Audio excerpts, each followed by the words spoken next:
Oke, kita lanjutkan kembali. Jadi setelah kita membahas mengenai penggolongan-penggolongan baik alkes maupun PKRT, sekarang kita akan masuk ke bagaimana cara atau pemerintah Indonesia dalam hal ini menangani agar alkes maupun PKRT yang beredar di Indonesia itu dapat terjaga, beraman, bermutu, bermanfaat, dan satu lagi terjangkau bagi masyarakat.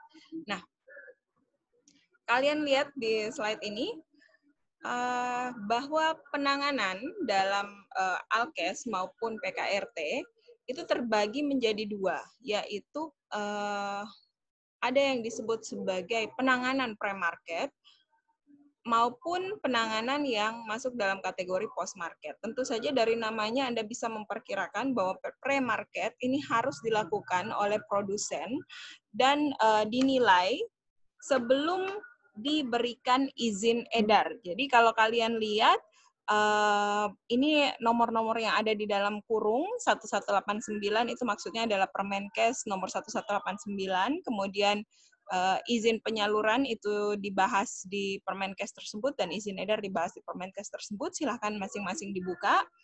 Nah, pada saat dilakukan pengujian oleh pihak produsennya, didaftarkan ke pihak pemerintah, dalam hal ini didaftarkan ke BPOM untuk mendapatkan izin, ya. Jadi perusahaan atau industri yang melakukan produksi alat atau PKRT tertentu, ada jenis-jenisnya, nanti akan kita bahas, harus mendapatkan izin untuk disalurkan apalagi diedarkan. Nah, untuk mendapatkan izin ini, maka tergantung dari jenis alkes maupun PKRT-nya masing-masing, harus dilakukan pengujian, bahkan sampai yang masuk kategori PKRT dengan risiko tinggi atau alkes dengan risiko tinggi, itu memerlukan uji klinik. Nah, uji klinik, protokol uji klinik kalian bisa lihat akan dibahas di Permenkes nomor 63 tahun 2017, ya. Di situ ada dua definisi, kejadian yang tidak diinginkan maupun kejadian serius yang tidak diinginkan atau KTDS. Jadi perbedaannya adalah ini adalah kondisi-kondisi yang muncul pada saat penggunaan alat kesehatan tersebut yang tentu saja tidak diharapkan, ya. Jadi setiap kondisi medis baik itu penyakit maupun luka yang tidak diharapkan disebut sebagai KTD. Sedangkan yang mengakibatkan efek serius seperti mengancam nyawa, kematian, mengakibatkan kerusakan permanen, cacat gitu, ya, atau memerlukan perawatan rumah sakit jangka lama, ini disebut sebagai KTDS atau kejadian tidak diinginkan yang serius.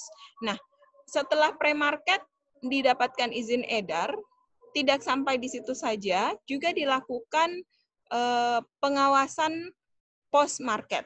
Jadi secara teratur diadakan sampling oleh pihak yang berwenang, ya, atau masyarakat sendiri dibuka hotline untuk mengajukan keluhan berkaitan dengan penggunaan alat kesehatan tersebut. Nah, beberapa di antara kemarin, ya, sempat banyak yang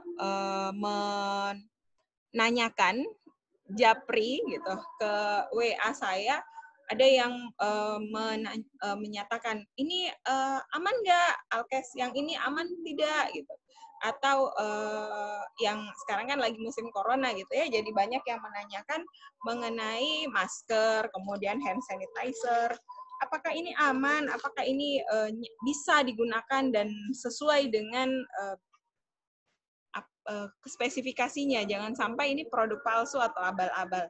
Nah, kalau dia memang produknya masih tersegel dan kalau dia alkes gitu, ya, satu saja yang saya bilang, lihat izinnya.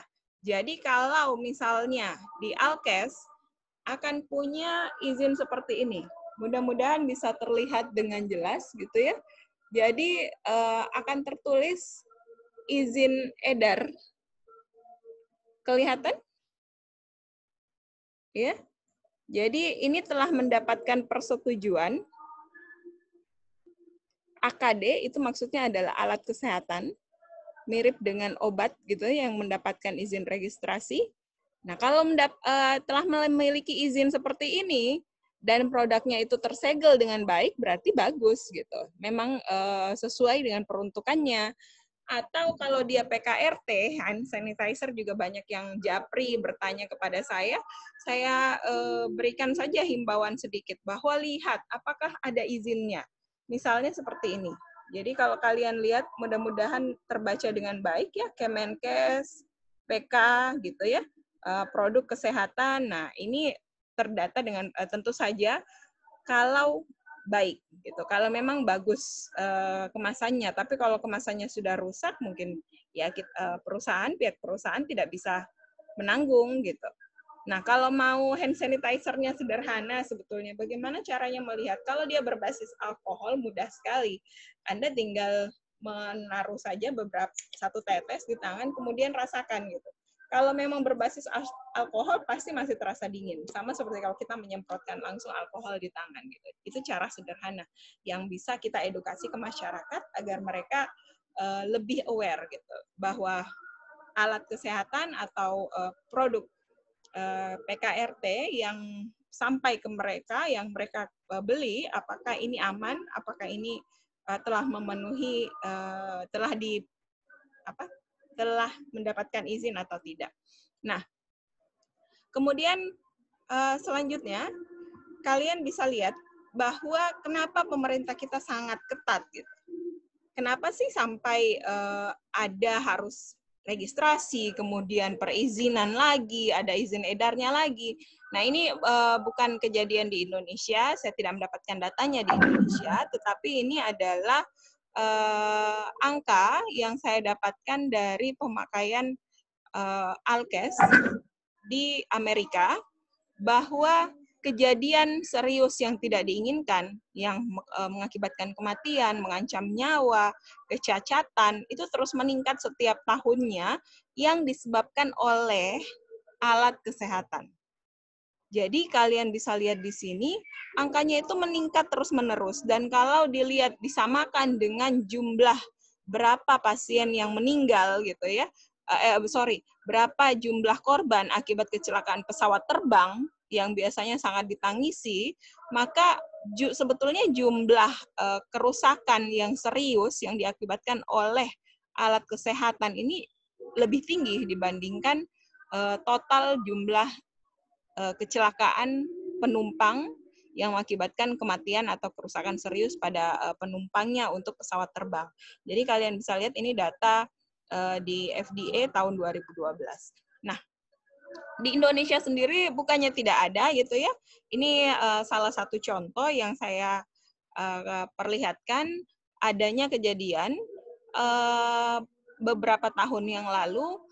Ini sempat heboh masuk di media adanya bayi kembar yang diletakkan di inkubator rumah sakit dan ternyata setelah dicek beberapa hari kemudian bayinya itu mengalami luka melepuh gitu. Akhirnya salah satu bayi kembar tersebut meninggal, yang satunya baik-baik saja. Nah, setelah dilakukan pengecekan, ternyata inkubator rumah sakit tersebut, ini penampakan inkubator yang seharusnya, kalau kalian mau cari beritanya masih ada di YouTube gitu ya, di YouTube sorry. Kalau di inkubatornya ini, inkubator bayi kan seharusnya seperti ini gitu, jadi lengkap dengan monitor dan sebagainya. Tetapi anak bayi tersebut dimasukkan ke dalam inkubator buatan yang ada di rumah sakit tersebut yang bentuknya seperti ini. Jadi hanya kaca yang dilengkapi dengan bola lampu di bagian bawahnya untuk menghangatkan. Nah, ini resikonya terhadap bayinya ya lumayan besar gitu ya. Makanya sampai mengakibatkan kematian.